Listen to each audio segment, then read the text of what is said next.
What's up? Just waiting for opening day. How long till opening day? You talking baseball or football? Football. Okay. Then you got a lot longer. I do love baseball. And have you ever been down to Clearwater, Phillies? No, I've never done that. It's a great trip. You should do that. I do enjoy like the first images that come out of spring training. Yeah. It's always exciting. And it's funny, Twitter's or X has become such a awful place at times. Like I tweeted like I was excited to see it, and someone was like, I can't get excited about a team that blew it, do you? I was like, I just like seeing nice weather in baseball. That's all. Yeah. It's rebirth, renewal. Mm-hmm. That's what I love about spring training, going down there, because I think I was down there in March a few years ago, and I just went down for like maybe 4 days. Philly Stadium's beautiful. The weather's beautiful. Clearwater Beach is beautiful. Grouper Burgers. It's definitely where the weather's really nice in February? Indianapolis. And I'll be there next week for the Combine, which is a good reminder that the NFL does not sleep. I remember walking back from the convention center, the stadium, to the hotel in just sleet pelting my face. I don't think I've ever been there. I haven't been in the Combine in a few years, but I don't think it was ever there when it was nice. Last year was okay. Really? Mm-hmm. Yeah, it's just hit or miss. Mainly miss. A lot of misses. There have been some hits, though. There's some nice weather at times. Nicer weather. Yeah. This is the Eagle Eye Podcast presented by Nissan. He's Reuben Frank. I'm Dave Zangaro. We do have a lot to talk about. Did you see Josh Hart's comments about Indianapolis? No. Josh Hart was asked if he was going to the All-Star game to support Jalen Brunson. It's like his best friend, Villanova teammate. He said, "No, I'm not. I'm never going to go to Indiana and Indianapolis unless we play. And that's the only time I'll set foot in that state." I thought of you. Yeah, I've said some similar things about that city. You have. Not a bad city. Jalen Brunson was upset that neither you nor Josh Hart was there. I like that. That's very fair. We have a bunch to talk about. Stay or Go rolls on in the offseason. We'll get into some of that. And we'll look back at how we did last year in that series. That's always a fun thing to see how we screwed that up. We did okay. Okay. Yeah, I think in the grand scheme of things, we did pretty well, but we're going to focus on what we screwed up, which will make us look bad, which is what you always want to do on your own podcast. That's right. Make yourself look bad. I have some free agents with ties to Kellen Moore I want to go over with you and kind of get your take on. But let's start with all these companies are putting out their top however many free agent lists. Free agency is right around the corner, just a few weeks away. And the Eagles have some players on these lists. The Athletic does a top 150. Pro Football Focus does a top 200. Pro Football Network does a top 100. I believe The Ringer, our buddy Shil Kapadia, does one that's not out yet, but that's always one that I rely on quite a bit. But I figure we would just go through these lists and kind of see where the Eagles or current Eagles, maybe not Eagles for much longer, kind of see where they fall on these lists. Yeah, let's do that. Okay. On the Athletic, and this is a tricky one, Jason Kelce's only on one of the lists. It's just because Kelce's like kind of a unique case. Sure. His contract is wacky, but it's like he's not going to play anywhere else. So we think he's not going to play anywhere else. Imagine he just signed with the Jaguars or something. Just miss Doug. It's just miss Doug, miss Press.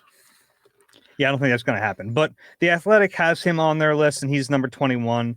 I think we agree that if we're just saying like who's their top free agent, he's their top guy. Yeah.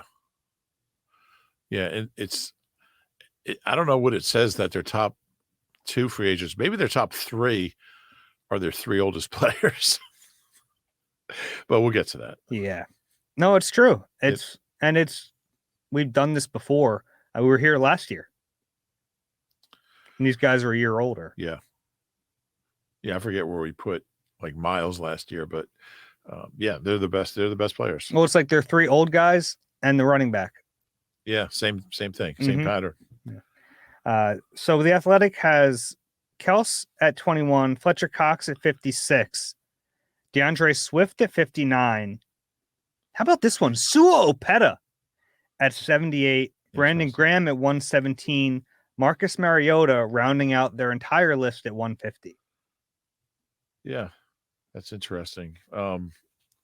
Sua's an interesting one. We talked about him a little in the Stay or Go. I think he's going to have some value. And this is the only one of the three lists that he's on. Yeah. Yeah, I like that they put him on. I think there's something to that. Do you think he has more value, or do you think Jack Driscoll has more value? In general, a guy who can play tackle guard is more valuable than a guard only. I think Sua does. I think Sua's just a better player. Mm-hmm. I think Sua's better. He's not as versatile, but I think he'd be the guy. If I was going to poach one guy off the Eagles O-line, I'd want him more. Interesting, because when we did stay or go, I might have screwed that up because I had Sua staying and Driscoll going, thinking that maybe a team would value that versatility with Driscoll. They might. I think Sua has a chance to be a starter in the league. I don't think Driscoll does. Not even a guard. Not even a guard. Okay. But I do think there's some value in having a guy like Driscoll who can play anywhere. But I think Sua might be. I think we might see him somewhere as a starter. It'd be good for him if he gets like a nice little deal somewhere. You're always happy for those guys, whether it's Nate Herbig or Coyote Awosika. Like, if you're an undrafted guy who ends up getting some money out of this league, that's good. I really butchered his name, didn't I? Coyote last week. Mm-hmm. I'm not even trying to say it. And where do they have? Where's the Athletic have Swift? They have Swift at 59. For reference, Pro Football Focus has him at 104. Pro Football Network has him at 87. So he's the highest on the Athletic list. He's out of the top 100 on PFF. Yeah, I think that's probably a fair, just because running backs I just don't think they're going to get money, but we'll see. I mean, they weren't getting money before the Miles Sanders deal. Mm-hmm. So I like Swift. That's well, I don't think they're ranking them in terms of like who's going to get paid. Yeah, but overall value takes into account position. Yeah, I don't think they're okay. So, I mean, I think DeAndre Swift's a better player than Sua, but who's a more intriguing free agent? I'd probably say Sua. It's because of the nature of the position. I don't think I'd ever sign a running back. I mean, like to a significant deal, but a guard, unless they're like a special player. Special players go somewhere else and they become not special players. We'll tell that to San Francisco. He's a special player. There's not a lot of Christian McCaffreys. Yeah, but he's a special player. Yeah. Are there other guys in that realm for you? Like, is Saquon still in that? No. I was looking at Saquon this morning. Do you know he's last 4 years he's averaged 4 yards a carry, and he doesn't even have. He only has three big plays. I think of him as a big play guy. And I know you're not a fan of the success rate, which is kind of a. I'm not. You told me you didn't like it. The success rate for running backs. It measures the percentage of times you get 40% of the yards you need for a first down on first down, 60% on second down, and 100% on third and fourth down. Over the last 4 years, he has the lowest success rate in the NFL. So he's either getting a big play or he's not getting anything at all. 2019 was a long time ago. Yeah. And I think of him as being a better running back than Miles Sanders, but all the numbers tell you Sanders is better, even more big plays. It's interesting. I'd rather have Saquon, but on paper. Well, especially after Miles' year last year. Yeah. And I know Saquon's been hurt, but like every running back gets hurt. So, but anyway, that's off topic. But I like Swift, and I think this whole thing with running backs not getting money might help the Eagles get him back. But I still think it's less than 50%, but there's a chance. So they have the Athletic is very sortable, so we'll kind of use that list a little bit more. Sure. Saquon, Josh Jacobs, Gus Edwards, Derrick Henry, DeAndre Swift. So like PFF has Austin Eckler, who we'll talk about in a little bit, but they have him like way higher than DeAndre Swift. That's tricky. Austin Eckler is the next guy. Okay. In this list. One, obviously Swift coming off a career year, Eckler coming off his worst season. Yeah. But like, I'm not sure Derrick Henry, Josh Jacobs, and Saquon are all kind of similar. They're older guys. They haven't, you just don't get those guys that are really, really good every year. It just doesn't happen. Jonathan Tate, none of these guys do it every year. So it's really hard for me to like how much of Josh Jacobs' drop-off was related to that just being a mess. 2 years ago, he was special. He was incredible. But all these guys have had, I mean, Derrick Henry's got the biggest body of work, but that's not a good thing necessarily. Yeah. I mean, he's such a physical player. I just don't know how much he has left, but I really like the player. He might be in the top of my list of running backs. Who's that? Derrick Henry. Oh, yeah? Yeah. Okay. How old is he now? All these guys are younger than you think. He's 30. Okay. Man, he's led the NFL in rushing attempts for the last 5 years. Yeah, he's been a workhorse. And it was like every year you'd think he's going to break down, and he just didn't. Yeah. But at some point that gives. Yeah, and it's a matter of, he said double-digit touchdowns 6 straight years, rushing touchdowns. How do you tell when a running back's done? You can't. It's just. Yeah, you try to project it as best you can. So, like, say Eagles draft a running back in the 4th round. Say just some random running back in the 4th, 5th round this year and give him, say, 15 carries a game. Who has a better year in 2024, that guy or Derrick Henry? Probably Derrick Henry. Probably, but maybe not. You got to figure that out. He's going to be more expensive. Well, he's certainly going to be more expensive. And you're going to be looking at him every week. Like, is this the week he, 4.2 last year was the lowest of his career.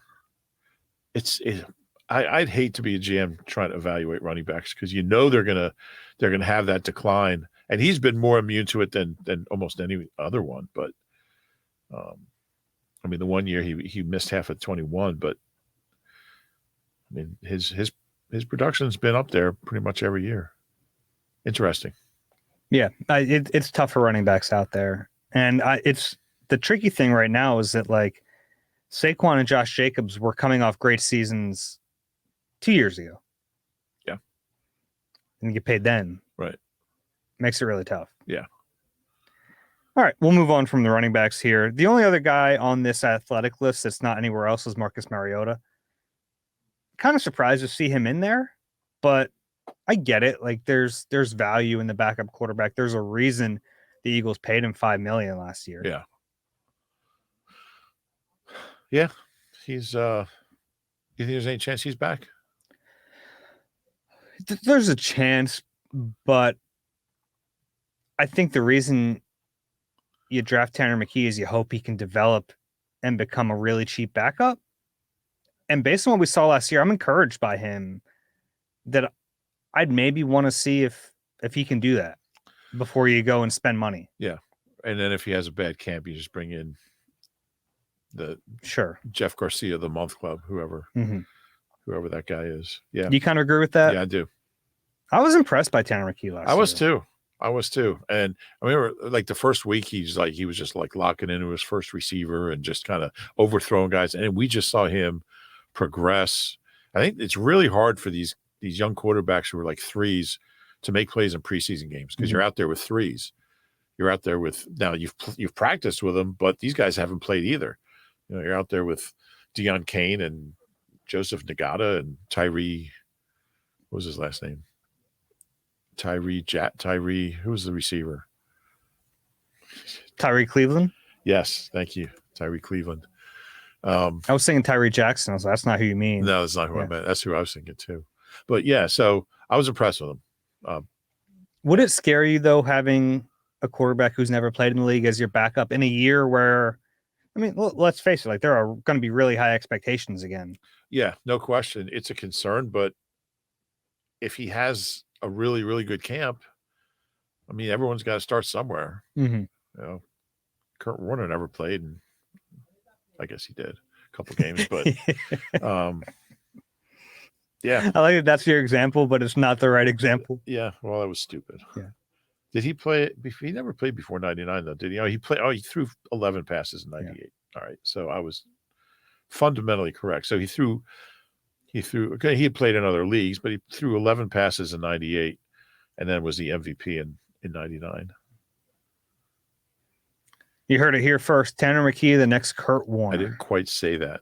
That's what I got. He has worked in a grocery store. Has he? I don't know. Oh, okay. I was hoping you wouldn't acknowledge I said that. Anyway. All right. So those are like Mariota's the only point being you have to start somewhere. And if he has another good camp and he's even shows more command, it's going to be a new offense for him. I think he's got a chance. Okay. Yeah, that's fair. So we have Fletcher Cox as the next highest guy. Kind of weird. He's number 72 on PFF's list and Pro Football Network's list. He's 56 on The Athletic. I think we all agree Fletcher Cox is a priority free agent right now. Yeah. Yeah, he really is for a team that thinks it's close and you're not going to sign him to a 5-year deal. But he was really good this year. I think we talked about this in the last couple of weeks. I mean, he was their defensive MVP. He might have been their most consistent player, period. And to do it in year 12, was it? It's really impressive. And you talk a lot about the guys who, like Jason Peters, who kind of are declining. They're not who they once were, but they're still pretty good. And you kind of tend to not give them credit for how good they still are because they're not what they used to be. They're not that all-pro guy. And Fletch is a great example of that. And he's still top 10 interior lineman in the league, probably close to it. Yeah. And honestly, like this is off topic, but I think that should matter in Hall of Fame conversations. Because it doesn't. And it doesn't. They even hold it against you. Oh, he hasn't made a Pro Bowl since 2019. But he's good. Like there are varying levels of not being a Pro Bowler. I know. Like some guys fall off the face of the earth, whereas other guys are like they're still really productive players. And it's a shame for him because like all these years should matter.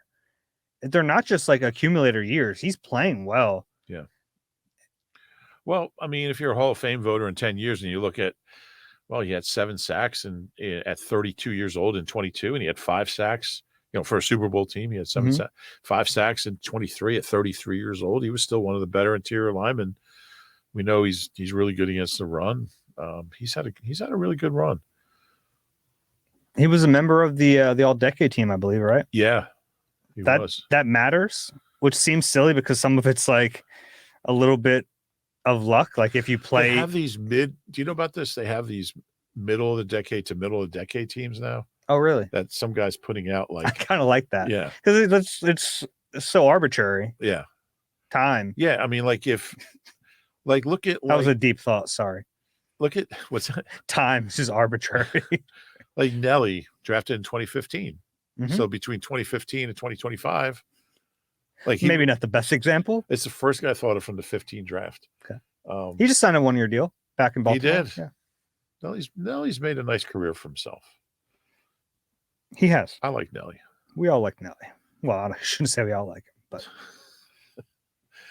but every time I put on highlights, he was catching a pass. Bill, he had 381 yards last year. But he's always good in the postseason. Caught a touchdown in the playoffs for the Ravens. Anyway, I don't want to make this the Nelly podcast, so let's move on. Fair enough. That's all I had on Fletcher. And then Brandon Graham in the mix, 117 on The Athletic, 89 on PFF, 99 on Pro Football Network. The nice thing about him is that he's just not going to play anywhere else. So you're not trying to outbid other teams. You're just trying to find something that's reasonable, something he'll accept, and you bring him back for year 15. And I think he's in such a different place than Fletch. Like, you're not going to get a hometown discount from Fletch. He's still a starter. Maybe slightly. He took a little bit of one last year. Maybe slightly, but not, not like BG is what I'm saying. Like BG, it was just like, give me minimum. I don't care. His agent's probably. Did you see the Chris Jones thing? No. I did see what he said about coming back to KC. Yeah, he said that all a little tuned up, and his agent was like, no. I could see BG's agent doing the same thing. Like, come on, Brandon. Yeah. Help me out a little bit. Yeah. But I mean, he's like Kelsey. He'll either play here or nowhere. Difference with Kelsey is he's still such a premier player that, like, if he's back, you do have to allocate top money because he's not coming back for cheap. Right. Especially a guy with that many options. Yeah. He's he might make more money not playing. Probably will. Not quite Brady money, but yeah, he's gonna be a great announcer. I think he'll be good. I really do hate it for Olsen though, who I think is excellent. Oh, I was talking about Kelsey, but you're talking about Brady. Oh yeah. Yeah, I think Greg Olson's really, really good. Yeah. It stinks to see him get the bump. Yeah, and I'd be surprised if Tom Brady's as good as Greg Olson. At least it's a high bar. Yeah. And Olsen hasn't dipped. Like we saw the Romo. The Romo, I mean, like it was so good early, even if it was a little dorky, it was good. Yeah. And then, but we kind of suspected that would happen. Yeah, like I think the further removed from playing you are. Yeah, because you're not watching guys you've watched film on and studied. And I'm not sure. And I like Tony, but I mean, I'm not sure he does any studying. Honestly, I don't know.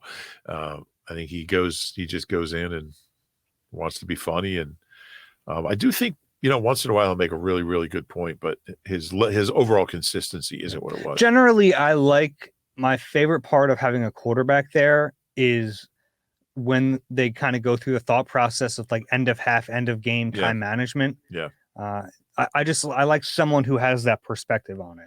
Tony's always been really good at all right, there's this much time left. We have this much time for this kind of play and this. Yeah, I think Brady will be really good at that too. Yeah, probably. Will Brady criticize anybody? I think so. Okay. Yeah, I don't think he's like too nice to. Okay. Yeah.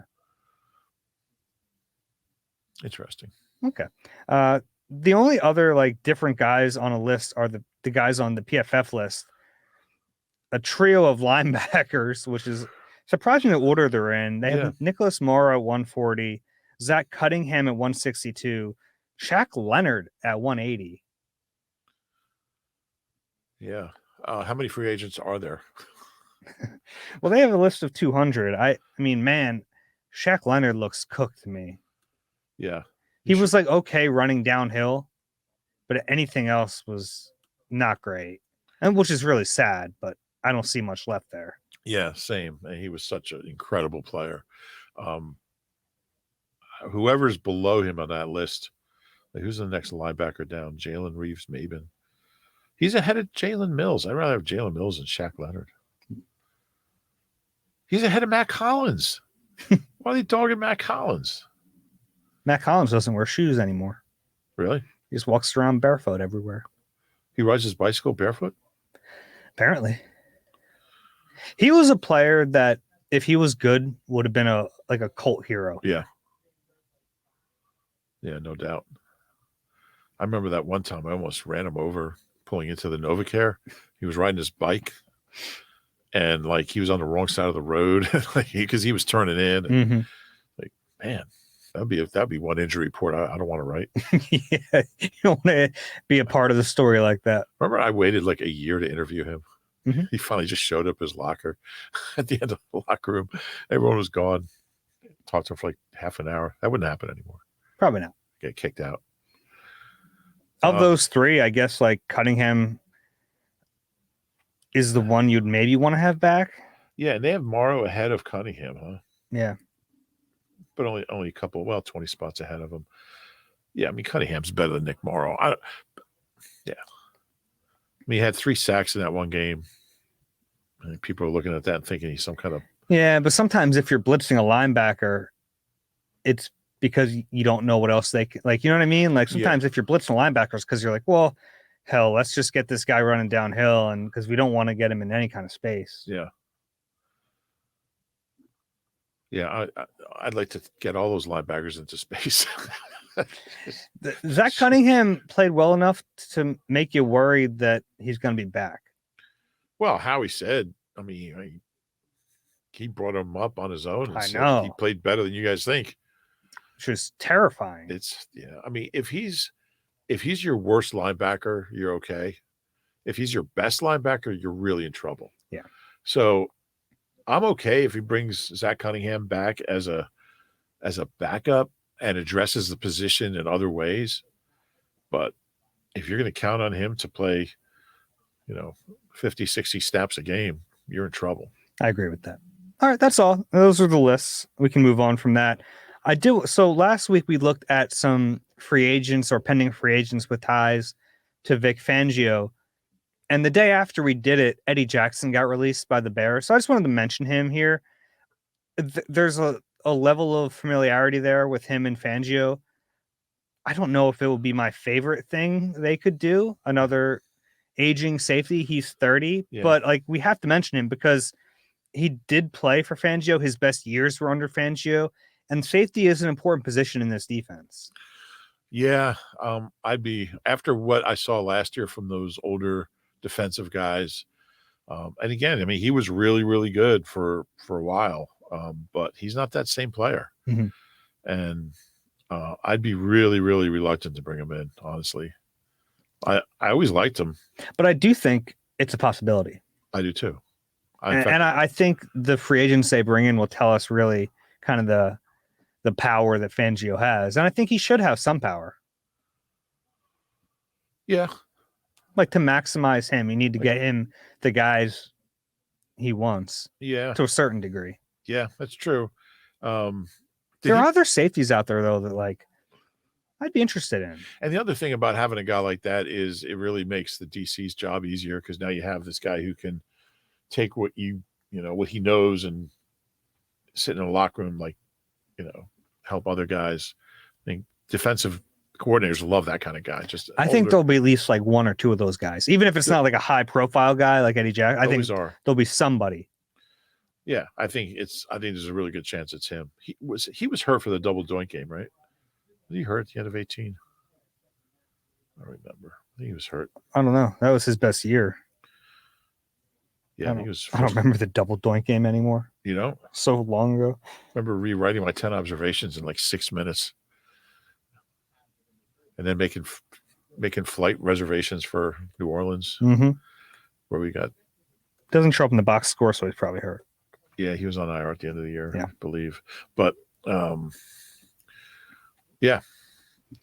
think there's a good chance a guy like that is here. I personally wouldn't.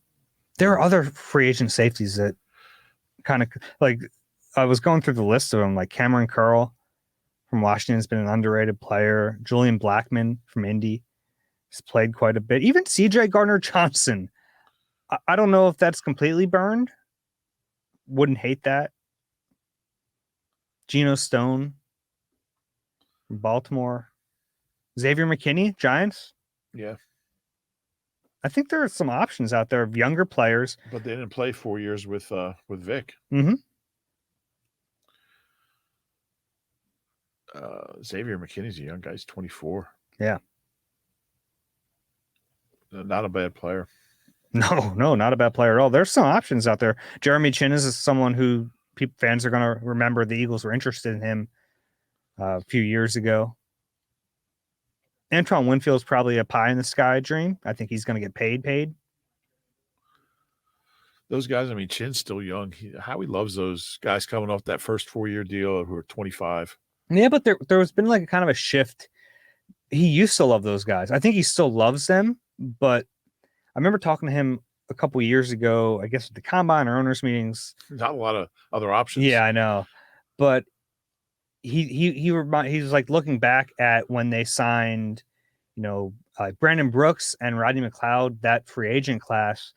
At the time, those were the guys they wanted, like a 26-year-old, fresh off a rookie deal, who might still be entering their prime, had a lot of good years left, but the price tag for those guys in the last 5 years has like skyrocketed. Right. Other teams caught up to that. So then the Eagles kind of said, well, maybe we're better off with a 28-year-old who's on his third deal now, because it's not about getting a better player. Like, it's about what works from a salary perspective. Right. Yeah, those guys are going to be cheaper because they're more of a question mark because they're older. Yeah. But for a while, they what was that? Like that Rodney McLeod deal and Brandon Brooks deal are two of the best ever. Yeah. And it was like players who weren't Pro Bowlers, players who were just like starter level players that they saw weren't being properly utilized or had better days ahead of them, and they went out and signed them. It's tough to find those guys now because other teams are on it. So Rodney was 25 when he signed. Mm-hmm. So then he turned 26 a month in that June. Yeah. I don't think of him as being that young. Played 4 years with the Rams. Interesting. Yeah. Brooks was the same way that year because he was 4 years in Houston. Right. He was a third-round pick, a little different than Rodney, who was undrafted, but same idea. It's like he was older though, right? He's probably like 26. He was 27. 26, 27. Yeah. Yeah. But it was like that was maybe the ages don't align perfectly, but that was the idea back then. He was such a great player. Yeah. Fantastic guard. All right. I have some free agents here with ties to Kellen Moore, which I think probably less likely they bring in a bunch of Kellen Moore guys. For a couple reasons. I don't think personnel is as much of an issue on offense as on defense, first of all. Yeah. And they won't have as many holes to fill. They won't have as many holes to fill. And I think when you have an offensive coordinator, even if he's been given autonomy, it's still an offensive head coach. Whereas I think Vic it's his little defensive fiefdom. But there are some good names on here. There's one that I really like. So let's go through. Oh, I wonder which one it is. I think I know which one it is. Let me guess when we get there. Okay. Austin Eckler is the first name on the list. I think this. I know it's not Austin Eckler. Well, let's start with the first two running backs, Austin Eckler and Tony Pollard, two running backs who have had a lot of success. Pollard had that success under Kellen Moore. Both their 2023 seasons don't make you feel great. Yeah. How old's Pollard? I think he's 26. He'll be 27 soon. That's ancient for running backs. I mean, I think of him as being the younger guy to Zeke, for all those years, but now he's the older guy. Not a ton of carries. I mean, last year was his first time at over 200 carries. He was coming back from the injury. He just didn't look the same. Yeah, he did. And it's a question of will he ever look that explosive again? Remember how good he was? Yeah. And it was really funny because for a long time, he was better than Zeke, I think, but it was Zeke. And it was people were hesitant to say it. And in that role, where you're playing off him, mm-hmm. I just think it's easier to excel than when you're the guy. Yeah. And we should mention Joshua Kelly from the Chargers as a free agent too. So if they don't go for looking for the starter, then maybe there's a chance you bring in another guy for the rotation. Yeah. I don't think, if I was a GM, I don't think I'd ever spend money on a running back, on a free agent running back. I just look at the history and the risk. Unless it's a guy who hadn't played, bring him in. Mm-hmm. You're not going to give him a bunch of money anyway. But it's you can't name a running back who hasn't either had a big decline and maybe bounced back a little bit, but that decline's in there somewhere. And then what happens? Yeah. I get it. It's tough. But those two guys are obviously going to be talked about. And for these lists, I also found guys who had either said, gone out of their way to praise Kellen Moore, or Kellen Moore had gone out of the way to praise them. Same with Vic Fangio. So I think some of these ties are a little deeper than that. Sure. I have two receivers on the list. One is Noah Brown, who spent last season with the Texans, but had previously played under Kellen Moore. And the other is Cedric Wilson, who was with the Dolphins for a couple years, but had previously played under Kellen Moore. I'm going to guess Cedric Wilson's the guy you like. No. Oh, really? No, I mean, I don't mind him. He's a decent guy. Who was have we touched on your guy yet? No. Oh, wow. Okay. Of these doesn't leave a lot of people. Yeah, I know. There's only two left, but interesting. Yeah. I kind of like the Cedric Wilson idea. Mm-hmm. I think he'd be a good fit. And I think Noah Brown's probably a little out of their price range. Yeah, possibly. I didn't realize Cedric Wilson was a free agent because I think he just signed a 3-year deal. Yeah, but they kind of took out that last year. Yeah. So that's another thing. If you're looking up these lists of free agents, sometimes he doesn't appear because he doesn't fall in the tracker. But It was reported that him and the Dolphins agreed to lap that final year off. Right. Both those receivers are 28. I mean, Cedric Wilson, the last couple of years has put up I mean, he's done nothing the last 2 years. Mhm. So I'd be wary of him. I mean, even at his best, he was mediocre. So I think I'd stay away from both those guys. Really? I'd be interested in Cedric Wilson. Okay. I think he can still play a little bit. I don't think you're going to have to pay him very much. No. You can certainly trust him more than I guess any of the third receivers they had this year. I guess for me, how he always says it, for us, he always says it. For us, we believe after like the whole Zach Pascal, OZ, Quez, Julio, I just think they need to be better than Cedric Wilson. Who are you going to get? You going to pay money? You going to invest high draft picks for a third receiver? I didn't say that. Well, then how are you going to get better? It doesn't have to be a high draft pick. I think you could, you can find a good receiver in the middle rounds. Okay, you can. I just think it's very hit or miss. It is, but you could end up with Puka Nacua, or you could end up with John Hightower. Hightower was a 6. What was Puka? He was a Hightower was a 5. 5, right? Hightower. Oh yeah, Quez was a 6, right? Same year. Yeah, but I mean, I'd rather. John Hightower's like, what the hell did I do? No, I think that's true with anybody though, and I'd rather have a young guy who you can coach up, and then. My point is that there's just like there's such a higher variance to a mid-round draft pick. Yeah, but I just think they got to find a way to get better, and just these, Cedric Wilson doesn't, to me, seem to be the answer to how to get better. Now Noah Brown, I kind of like Noah Brown, but I'm not sure how realistic that is. They're both 28. He's I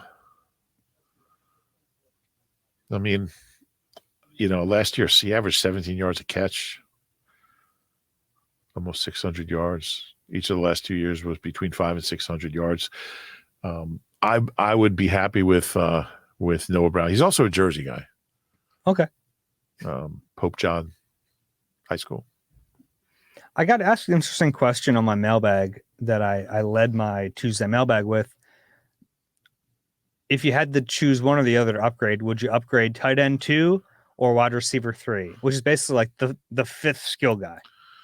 Yeah, it's a great question. And for me, it was wide receiver 3. It is, but it's close, mm-hmm. Especially because Kellen Moore, we know, likes to play a lot of 12. I think they're both priorities, but I would. But at least with if Jack Stoll's your second tight end, I know he's not offering you much in the pass game, but he can block a little bit, and you're getting some value out of it. Whereas, like, if your third receiver is not a threat to catch the football, maybe he's blocking a little bit, like Alameda down the field on that long ball. Maybe he's like, if it's Quez or, I mean. Yeah, but you don't see what Quez does when he stretches the field for them. Yeah, that's right. I like that you did that, and there are people who listen to this who just heard a fumble and they don't know why. We were talking about Quez. Yeah, I was bobbling my phone. I was about going to drop it, but then I thought, if I break my phone doing a podcast mimicking Quez, I'd feel really stupid. So, but Michael Barkan doesn't have a case on his phone. Really? Makes me nervous. Yeah, I got super case on mine. Yeah. Really? I saw it the other day. We were doing huddle, and I was like, I don't like that. Why does he do that? Just living on the edge. Living on the edge. Wow. Yeah. I couldn't do it. I'm gonna have to knock his phone out of his. I have a little crack, but it's on my screen protector. Yeah. So that's why you have the screen protector. Yeah. Interesting information. You're not getting that. You're not looking for it. Any other podcast. Michael Barkan's cell phone. The last two names here, I have Gerald Everett, tight end. Is he your guy? I think it's a good move. Oh, interesting. I think I like the player, and he's not a super flashy guy, but he's really been consistent his whole career. I think he's ever had a season under 300 yards. He's always in that 300 to 400 yards. He was their top tight end there last year, but it was more of a split between 1 and 2. Yeah. I think he'd be a good addition. We talk about tight end 2. but he's 29. He'll be 30 in June. But makes me feel old when I see these guys like you remember from the draft and you like them and you're like, he's played how long? Clyde Simmons. I really like Clyde coming out of Western Carolina. 300 catches, 3,000 yards, 19 touchdowns. As mainly a backup, he started some games. Now he had kind of a rep and not being a great blocker. I think at a certain point, I think he's improved in that area.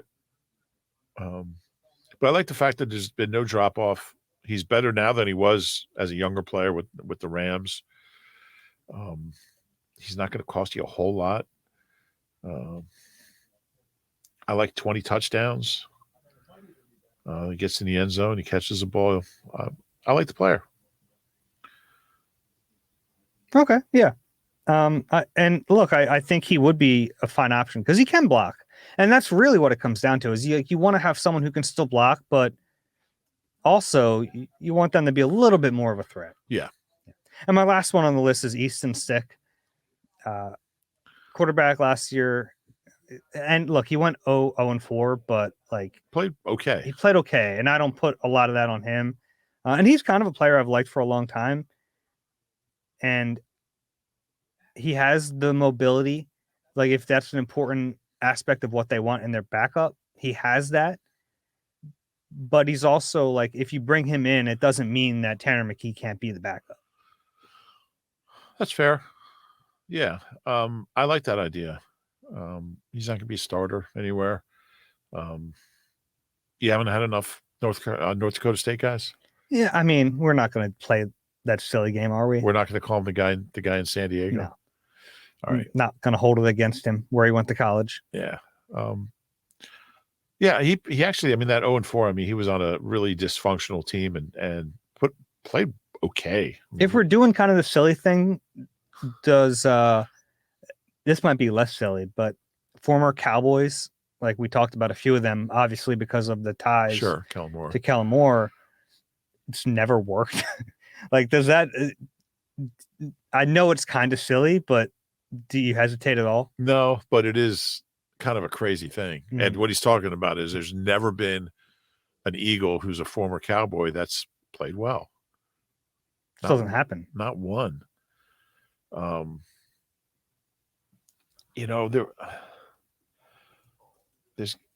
was thinking about this because I think it might have been before the first Dallas game. Luis Zendejas, I thought was going to end that streak. What about? There's got to be some. Chris Warren, Eagles got Chris Warren in the middle of the season from Dallas in 2001, 2000. And I know some of the bad ones. But he only played one game as an Eagle and then had like 80 rushing yards in the playoff win against the Bucks, and then never played again. He didn't have a chance to get bad, is what you're saying? He only played like 3 games as an Eagle. Then in the next game they played Dallas, and he only had like 3 carries, being Big Red, and they were down big early, and then he retired. He might be the best one. He only played 3 games as an Eagle. I mean, the names that are flying through my mind. Oh, it's terrible. Are Felix Jones. Gosh, I was thinking DeMarco. Miles Austin. Miles Austin was awful. Orlando Scandrick had that one game against the Jets. Yeah, what do you have? Like 2 Luke sacks? Falk? Was that Luke Falk? Yeah. Just like gave him the football. Game. Then he went on TV and you know how that went. The rest is history. Can't have. But he was in camp with was he in camp with the Eagles? Then they cut him. They brought him back. Scandrick. No, I don't think so. Okay. Do we take the break yet? Can I look this up? All right, let's take the break. You look it up. We'll have some other stuff when we get back. You deserve a car that thrills you, a car that puts goosebumps on your goosebumps. At Nissan, we got everything from turbocharged SUVs to 100% electric vehicles that'll make your heart beat faster. Experience the thrill for yourself and shop your local Nissan store at nissanusa.com today. Celebrity cook Steve Martorano brings his Italian-American cooking back home to Philly. Enjoy Martorano's Prime at Rivers Casino and Steve's famous meatballs with Sunday gravy, prime steaks, and more. Make reservations at Martorano's Prime on Open Table. What'd you find out? Well, Skandrick he signed July 27th. He was final cuts August 30th. What I forgot was that 2 weeks after the big game he had against the Jets and Luke Falk, he was beaten in the open field by Tavon Austin for a 20-yard touchdown on a jet sweep and cut the next day and went right on TV. And he never really had a TV career, though. No, he didn't. He tried. He tried. He was like, That was when the Eagles, one of their my favorite things the Eagles have ever done. That was brilliant. It was they put out the clip of Skandrick on the sideline talking about how good of a leader Malcolm Jenkins was, because he went on TV and like basically blasted Malcolm and said he's not a good leader. And they found a clip of him mic'd up. It's incredible. Basically saying what a great leader you are. It was funny. That's a leader right there. That's incredible. It was an amazing job by their social media people. And it was really funny because they just released it without anything. Right. Here it is. It was brilliant. They just tweeted it out and no explanation. And then Malcolm was ready for us in the locker room. It was very funny. So Malcolm, very savvy, and he knows this is out there. So we walk in the locker room, and his locker was very close to the door, right, like to the right. As soon as you walk in, he's just standing there, just ready, just standing at attention, ready to say everything he said. And it was a fun day. Yeah, he took down Orlando Skandrick. A lot of bleeps. It was tough to write because it was mostly dashes and bleeps. It was. I miss Malcolm. I do too. It was good to see him. He was a honorary captain. Yeah. Not long ago. It was good to see. It was during the season. Thanks. So, yeah. All right. Let's go with some stay or go. Sure. We'll just do the defensive line today, and then on Thursday we'll wrap up the series with linebackers and secondary. But defensive tackle. We actually have some news, Dave. Can I interrupt you? Sure. The Eagles, according to our pal Matt Mayoko from NBC Sports San Francisco, have signed running back Ty Davis-Price. Oh, interesting. Yeah. Huh. He's a young guy, right? 22, 23. Yeah, I was looking up his age right now. Niners third-round pick, 22. Interesting. I mean, it doesn't, he hasn't played much in the league. Yeah. But throw him in the mix, he'll have a chance to compete for a job. Yeah. Third round pick back in 2022. So it's out of LSU. LSU, yeah. Hey, they've been adding a lot of former draft picks. And realistically, these guys aren't going to work out. Yeah. But yeah. Yeah, he might be that guy that gets like 30 carries every preseason game. Mm-hmm. His agency has tweeted it and says it's the biggest futures contract in the league, which is my favorite thing. Best contract out of 396 this year. Don't mind him, just writing history. Jeez. I mean, Trey Sermon had some good games for the Colts, by the way. He averaged 4.6 yards a carry last He did. year. Yeah, he had that one game where he was just running crazy. All right, well, there we go. Yeah. We'll see. I mean, he's going to be thrown in the mix. So if the Eagles were going to announce it, it would have happened after the pod was over. But since it's coming from the Bay. Yeah, we appreciate it. Thanks, Matt. Bay Area. We appreciate that. All right, let's get into stay or go then. Defensive tackle, let's start with Fletcher Cox because I think he's the one with the most intrigue. You and I both have him going. Yeah. I don't want to rule out a return. Sure. Feels unlikely. Yeah, that's exactly how I feel. I think I probably had him going last year.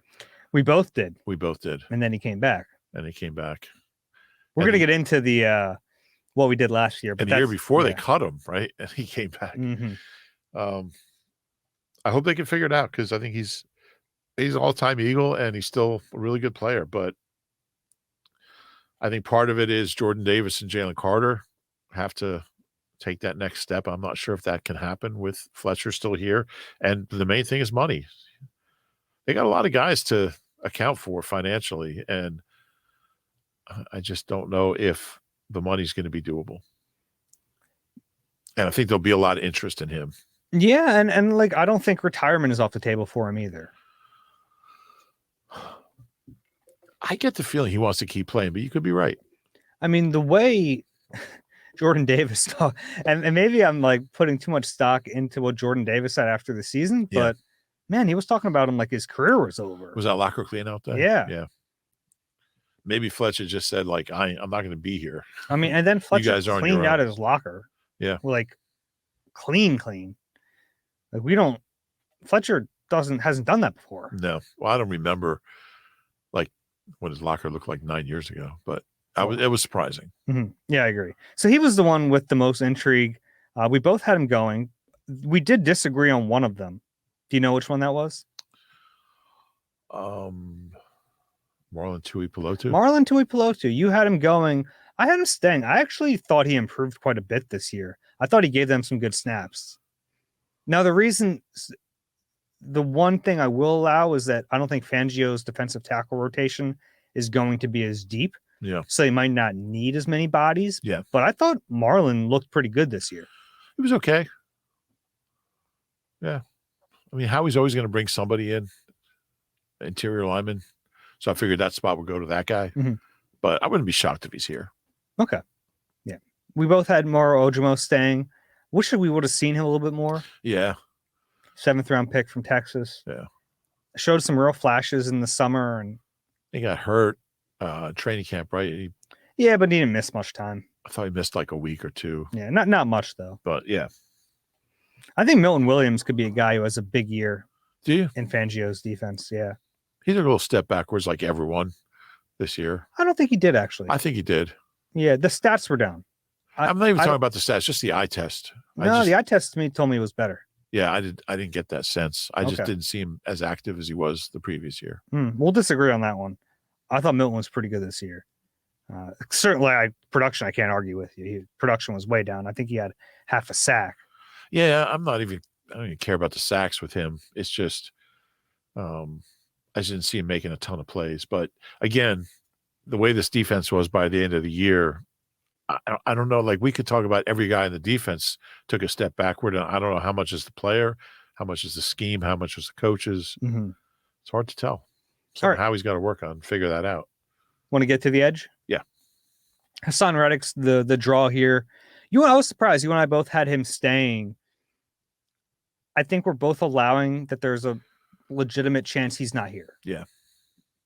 But I look at this like they don't have many good players on defense. Right. He might be their best player on defense. If you're in a season where you think you're competing for a Super Bowl, can you allow this guy to leave? I feel the same way. And I feel like it's a little different situation because of his age. He's not a kid. He's 30. But I just feel like Howie doesn't let good players go for the most part. Mm-hmm. And the Eagles have been really good at that. Yeah. Now, sometimes they hold on too long. Right. I'd rather do that. Give up too soon. So I think he'll find a way. And I do think Hassan genuinely likes it here.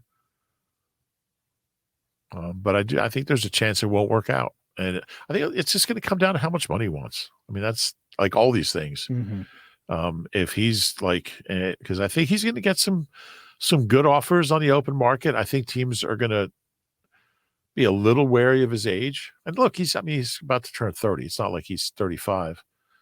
And he's still a really good player. I do too. The production there speaks enough. Yeah. So, and I'm not as worried about his dip in production down the stretch. I'm not that worried about it. Yeah. He saw 11 sacks really in 14 games in 10 games, really. It was a 10-game stretch. Within 10 games, yeah. But I'm saying like from week 4 sure. when he was healthy to when that thing came out till the end of the year. But I'll take him, and he has a better than 50% chance he's here. Okay. We both agreed that Brandon Graham will be back. I think that's just one of those. Because if I said he wasn't coming back, he'd call me. He'd be like, "What are you doing?" You're probably right about that.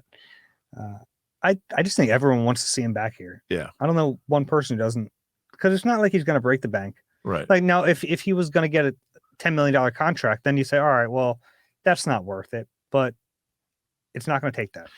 And I think he's in a role where he kind of helped. I mean, he's another guy who's played in drop off. Him and Fletch are like the only guys that, they're both in their mid-30s. Mm-hmm. BG was playing well by the end of the year. He was still, I think, getting 20, how many snaps he averaged. It was a good role for him. He found a way to be productive. Obviously, he wasn't going to get 11 sacks with the playing time he got, but I thought he played well when he did play. We don't have to talk about Nolan Smith, but we've mentioned him before. He's obviously going to be here. They need something from him. Yeah. Yeah, it's a big year for him. Yeah. The one we disagreed on, Patrick Johnson. You had him going. I have him staying. I did not like that you lumped him in with Teron Jackson. Sorry. I think that's unfair. Patrick Johnson plays special teams. Yeah, he does. He's been a really big key special temer. Yeah. Not that, I don't think it's a slam dunk that he's here, but that matters to me. I basically just have him going just to piss you off. It worked. It's the only reason I did it. You lumped him in with it. I mean, Patrick Johnson played just about every game this year. I know. Teron Jackson was on the practice squad all year. You lumped them together. I know I did. I didn't like it. I know you did. Didn't like it.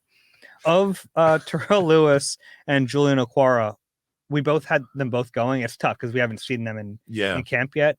Which of those guys do you think has a better shot? I can't really differentiate. I mean, until we see them. They're both kind of similar situations. They're both similar draft picks, right? Mm-hmm. Third round picks. About the same age. They've both had similar careers. So I just don't know. I've seen more of Okwara. I kind of like him more. Yeah. He's the guy. I actually thought about keeping him, but then looking at the numbers, tough sell. Yeah. Yeah. I think they're both, they're guys who are going to get a lot of run in camp, and we'll see what they have. It would certainly help if one of them can be a factor and just be a piece of the puzzle, because they didn't have anybody get to the quarterback by the end of the year. All right. Stay or go from last year. We promised everyone would go through this. I'll go through it by position. I'll basically tell you what we got wrong. Okay. At quarterback, this is not good. We both had Ian Book staying. Why? I think we thought Nick liked him, and we didn't know they were going to draft a quarterback. Yeah. Now, if we knew they were going to draft a quarterback, I think we'd both understand that Ian Book wasn't going to be here. That was a bad one. Stupid. Yeah. Running back, we both had Trey Sermon staying. In hindsight, maybe should have stayed. Yep. They would have been better off with him than Rashad Penny. Yep. At receiver, we differed on Quez. You had him going. I had him staying. I was right, but you were also right because they shouldn't have been here. Yeah. Tight end, we nailed it. Go us. Interior offensive line.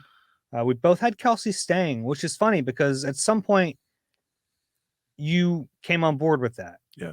Because I remember right after the season, I think you thought Kelsey was going to retire. Yeah. But by the time we did this, I mean, we hadn't heard anything. So I don't know what I was thinking, but okay. Guessed right.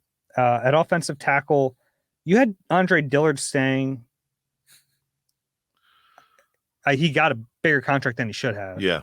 And it didn't work. No. So he's the one stout guy who I guess there's been a couple. A few. Yeah. And we both had Fred Johnson going.